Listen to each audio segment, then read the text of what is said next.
का त्वं मृगाक्षि विभजस्व का त्वं मृगाक्षि विभजस्व सुधाम् इमाम् इति सुधाम् इमाम् इति आरूढ राग विवशान् आरूढ राग विवशान् अभियाचतोमून् अभियाचतोमून् विश्वस्यते मयि कथम् विश्वस्यते मयि कथम् कुलटास्मि दैत्याः कुलटास्मि दैत्याः इत्यालपन्नपि इत्यालपन्नपि सुविश्वसितान् अतानीः सुविश्वसितान् अतानीः.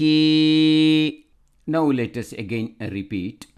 का त्वं मृगाक्षि विभजस्व का त्वं मृगाक्षि विभजस्व सुधाम् इमाम् इति सुधाम् इमाम् इति आरूढ राग विवशान् आरूढ राग विवशान् अभियाचतोमून् अभियाचतोमून् विश्वस्यते मयि कथम् विश्वस्यते मयि कथम् कुलटास्मि दैत्याः कुलटास्मि दैत्याः इत्यालपन्नपि इत्यालपन्नपि सुविश्वसितान् अतानीः सुविश्वसितान् अतानीः.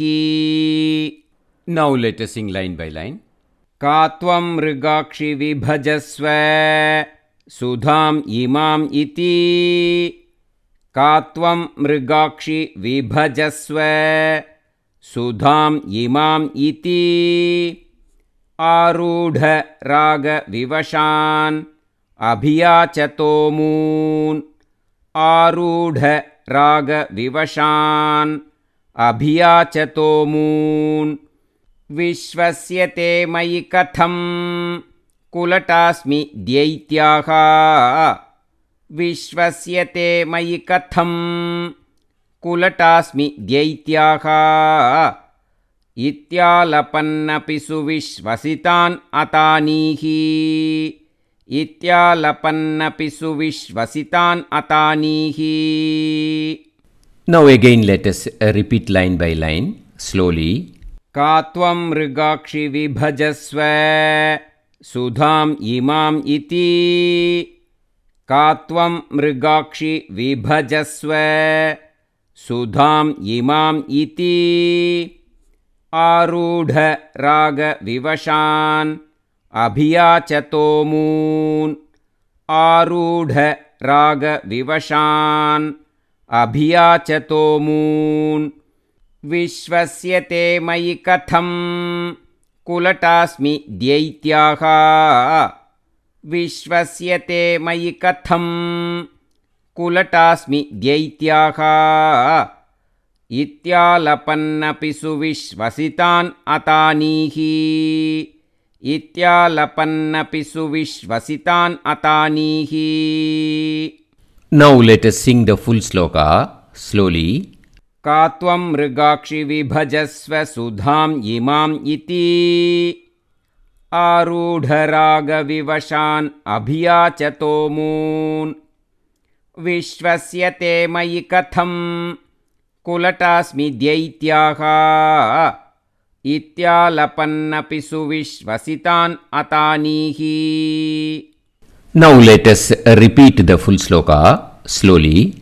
का त्वं मृगाक्षि विभजस्व सुधाम् इमाम् इति आरूढ राग विवशान् अभियाचतोमून् विश्वस्यते मयि कथम् कुलटास्मि दैत्याः इत्यालपन्नपि सुविश्वसितान् अतानीः.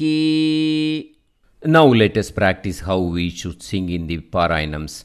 This version will be little bit faster, okay?